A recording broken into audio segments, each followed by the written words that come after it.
this large shed roof, including the hip roof. Stay tuned, because that's what we're going to do today. Oh, welcome to another Memphis Monday 3/16. Today we're going to do kind of a show and tell. I didn't film the actual building of the large shed roof because wind and rain and sun and it's just too hard. That's the reason I never hardly film much of the actual construction of these things. But anyway, I'm going to go through the building process step by step and show you some features of it and how it was built and what the theory of operation is.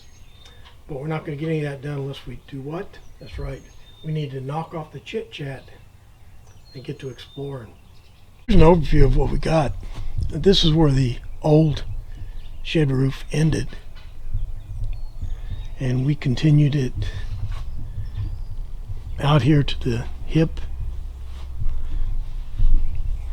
out here, and then continued it all the way down to the end down there.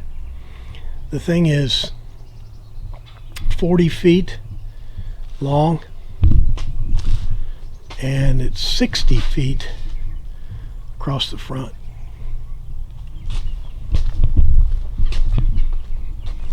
It starts way down there.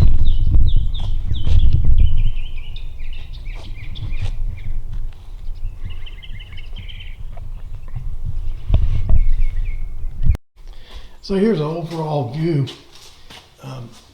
Remember last week we took this old shed roof out. That was actually the first one we built, but we liked it so much we built this one across here. Then we built this one down here. Then we put in this gable end right here. This hip roof in the corner. And then this week we finished this southwest and west shed roof. The thing is 13 feet across here, 40 feet long, and then it's 65 feet across the south end there. I'm going to go through the building process sequentially here.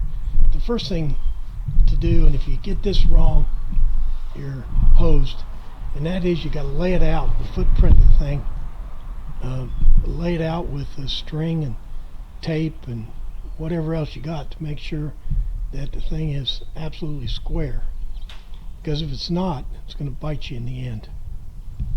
The second step is digging the holes. Now that's particularly easy in my soil because this soil is real sandy. Dug the holes wide and deep, between 2.5 and 3 feet deep, and also very wide, because after you get the holes dug, you got to set these posts in place, and you got to have some wiggle room to make sure to get the posts on line. I used about 2 bags of Sakrete for each one. The next step is to set the posts, and you can see how those posts are on line there.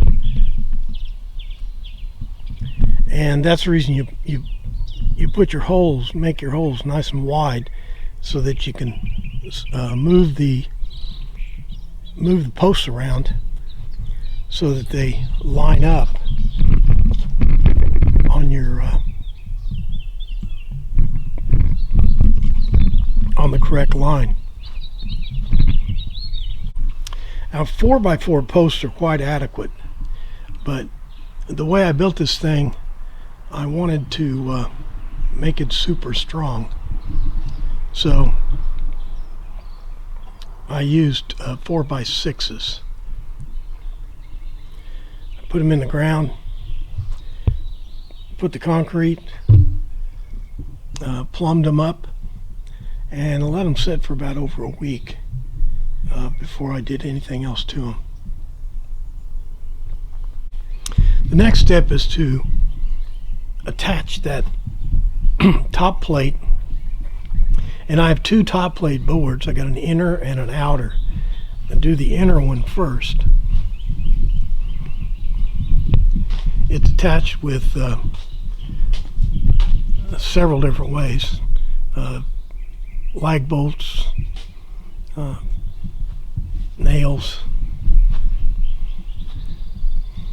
and that's goes all the way around. And basically how I positioned it is with a level.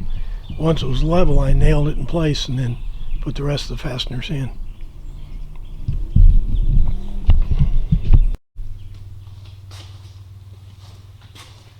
Next thing we're going to talk about is the hip.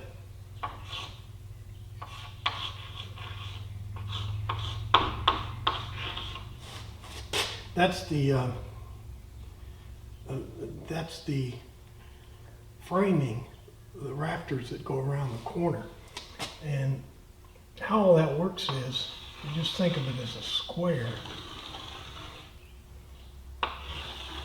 because it is a square. Okay, so the shed roof then goes this way and this way. Okay, so there's some key positions here. This post right here, I call the king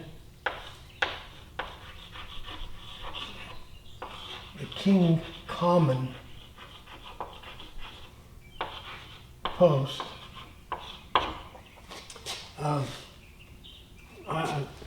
What I did is I just lined that post up in this king common position, because the joist, this rafter right here is called the king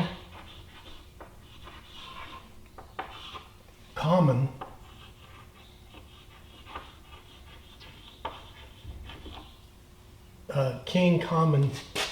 rafter, and same with this one over here. This rafter that goes right through the center there, that is called the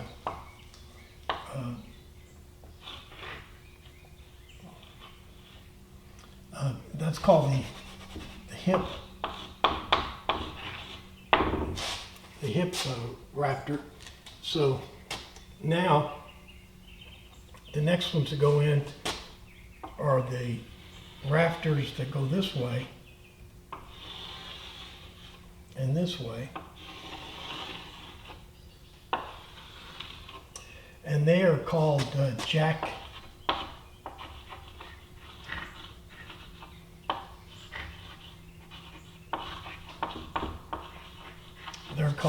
rafters. Leaving any parts out. And then, of course, these just go like this, and then down here are the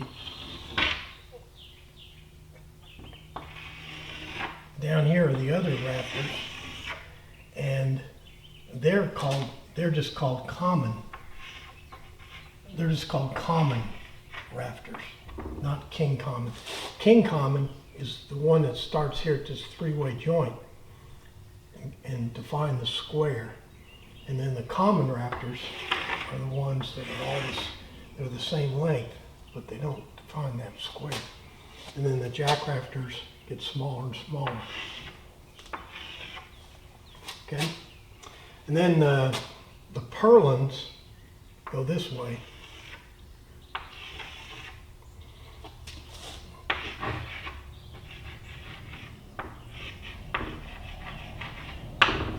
I sometimes call them stringers because reinforcing stuff that goes long ways in a boat is called a stringer. And those are called the stringers, or the purlins. Okay, let's go out and take a look at this.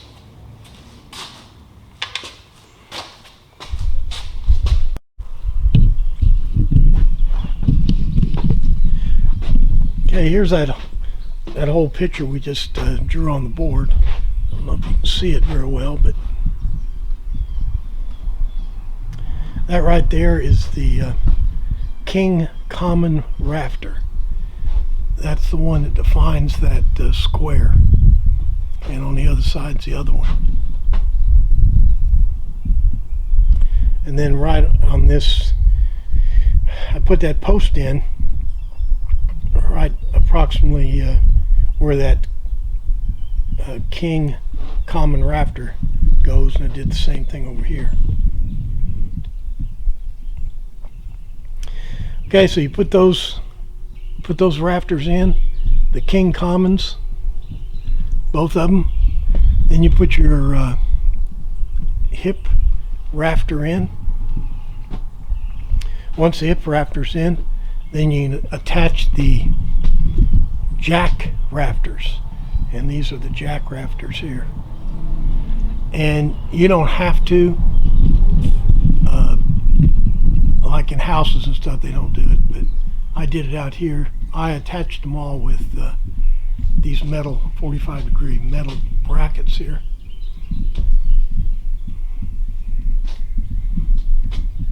Okay, so once all the jack rafters are in, then I can install all the common rafters, and these are all the common rafters right here.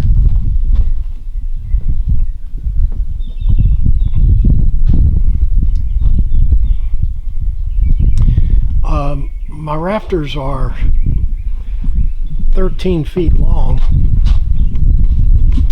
What I did is, you can see right here, I attached this about a foot long extender. These are called tails, because I wanted my roof to extend farther out than 12 feet. So I extended it that way.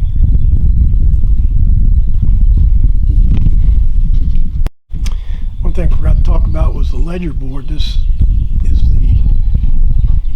the shed roof is essentially leaning against the building, but you install that ledger board up there.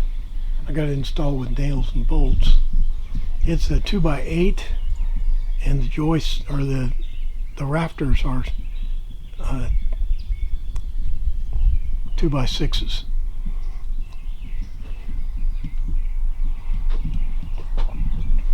And it'll be flashed up on top on the roofing tin. We get to that, I'll show you. And then once all the common rafters in, then it's time to install this outer top cap. And the reason you don't put them in both at the same time is because this one's going to sit a little lower, because of course the rafters are at an angle. And once that's installed, once you get the outer ledger in place, then you can attach these. I put these rafter ties, the heavy duty rafter ties. Put two of them on each rafter, one on each top plate. They're not going anywhere.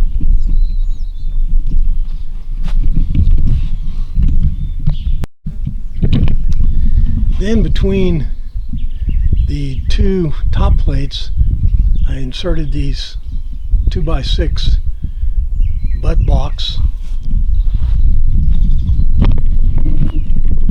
between all the headers.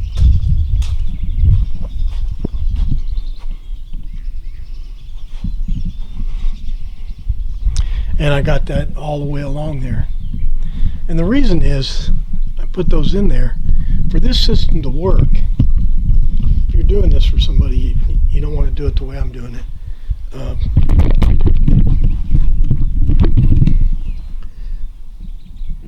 My rights, I can't even see this.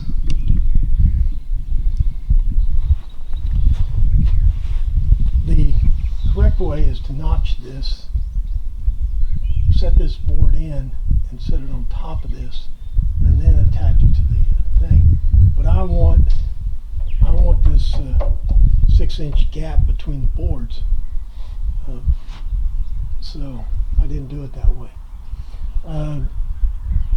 To make the system work, you got to make sure that this board here, this top plate, doesn't spring away from the post, and we do that in several different ways. For example, to keep this top plate from springing away from that post, I've got lag bolts. I've got 2 rafter ties holding it in. I've got these 50-degree braces holding it in, and I've got these butt blocks between. And all that is designed to keep these boards from twisting out of position. So now all the rafters are in, and it's time to put the purlins in. Those are the boards that you attach the tin to. And what I did is I put butt blocks as nailers at 10-foot intervals,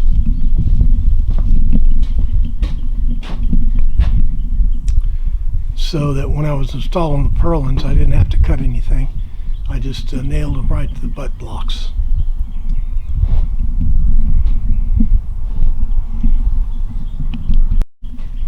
Now on the purlins, I went with 2x4s. I think they're on about 2-foot centers, and I got a total of 8 of them.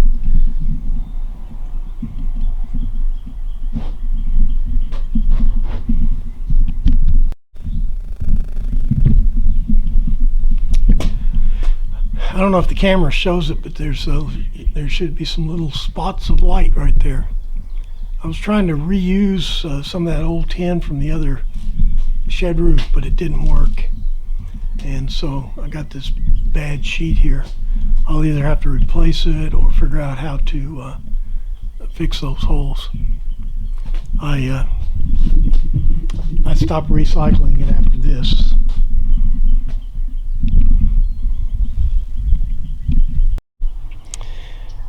And the next operation is install the tin.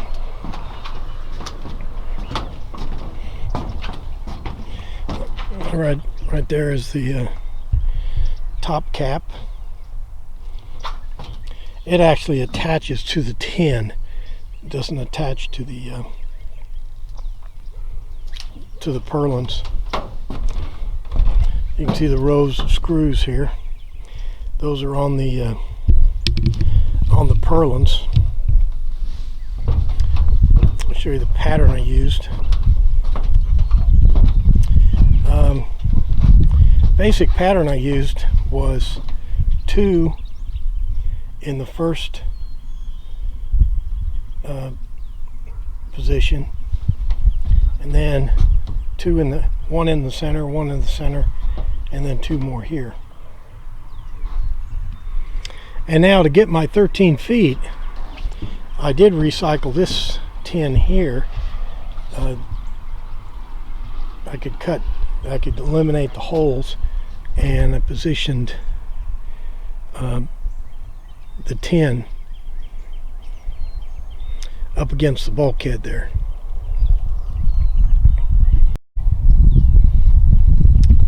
Now the next thing, I still haven't done it yet. I'm going to wait for a dry, wet day. A dry, hot day is to flash this along here to run the water from the side of the house down onto the roof. Let me show you how that's done. What I use for flashing is this aluminum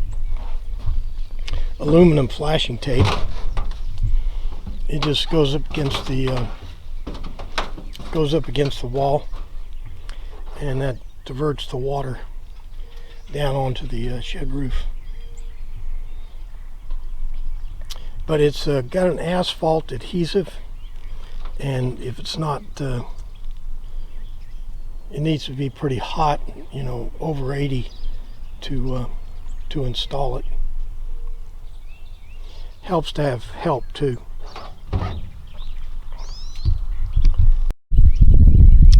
Well, that does it for another Memphis Monday, I guess. We now have a shed roof on the east. We've got a shed roof on the south.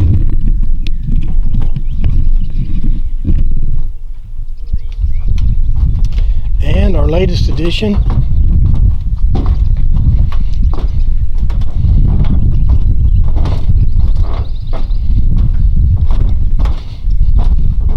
is our shed roof on the west.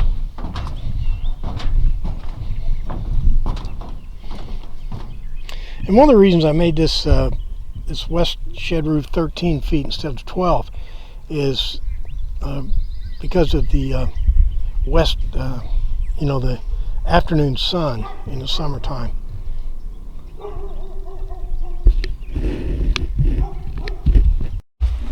Well, that does it for another month Memphis Monday 316, year 7, week 4.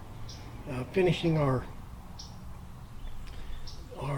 institution here. We got now have a 12 to 13 foot shed roof all the way around the west, south, and east sides of the building, including the corners. So we have a lot of outdoor storage for wood and equipment and tools and all that kind of stuff. I wasn't able to film it, working alone most of the time, so it's too hard. Anyway, like and favorite, share, and all the stuff you do on the internet. Most important, make sure you're back here next week for another exciting Memphis Monday. Thanks for playing along.